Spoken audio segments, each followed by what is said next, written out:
Hey class. There's a lot of commotion going on in my house right now, and it's kind of loud, so I'm coming to you live from my car because I needed a quiet place, and this was the spot.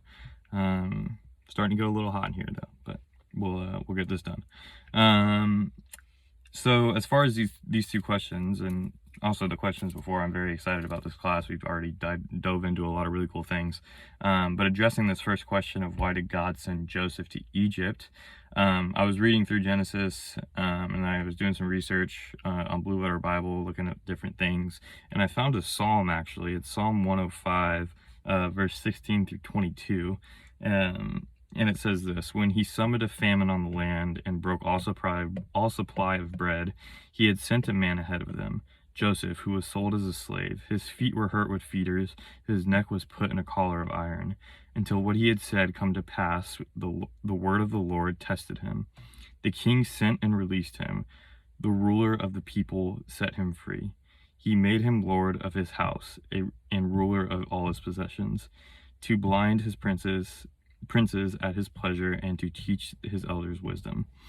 I was talking about this in week, or discussion question 2 of this week, but I was kind of talking about the imagery of the Old Testament and how beautiful it is. I love the imagery of the Old Testament. And in this psalm, we kind of get the imagery of the story of Joseph. He was tested and just absolutely abused, and you read about his story and you're like, wow, I couldn't even imagine that stuff happening to me. And then in verse 20 of the psalm I read, it's the king sent and released him. The ruler of the people set him free. And I read this, and it's the first thing that comes to mind is, wow, it's he's talking about Pharaoh. Pharaoh's setting the Israelites free. This is foreshadowing of the Israelites being set free. Joseph being set free by Pharaoh is kind of the first instance of Israelites being set free by Pharaoh. And then you read, he made him lord of his house and ruler of all his possessions. Joseph was made lord of the Pharaoh's house and ruler of all of Pharaoh's possessions. And again, I just read this and I just have this image of how God, after going through all the plagues, kind of is taking over the Egyptians, and he is becoming the lord of the Egyptians, and he is over all of their possessions. And again, we see Joseph taking role of this first, and then to blind his princes at his pleasure and to teach his elders wisdom. We see the people around Pharaoh in the process of Pharaoh setting the Israelites free. We see the people around him slowly starting to kind of understand who this God character is. We see them recognizing the power and the wisdom and just the glory of who God is, and in turn everything starts to crumble. So really, Joseph is kind of the front runner of this push for the Israelite people to move into Egypt, and then eventually for them to be freed. But Joseph was the first person there. He was the representation of the Israelites and the story of the Israelites in Egypt. So those were just some of the connections I made within that story and through this psalm that I found. As far as the second question goes, this one I had a little bit of trouble with, and I'm excited to read listen, I guess, to what other people have to say about this. But when I was reading about Judah throughout this whole story, I kept seeing Judah pop up as this leader, like kind of the family leader, the person in charge of the family who's making the decisions and moving the family forward. You see lots of J's going on here, so I apologize if I mix up. You see Judah kind of initiate the push to go back into Egypt and to go talk to Jacob.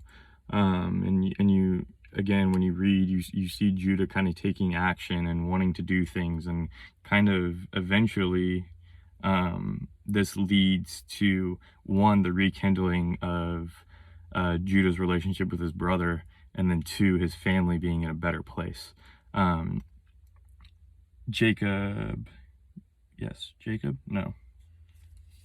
Joseph ends up, because of this rekindling of a relationship, Joseph ends up being able to provide for his family and giving his family a new home.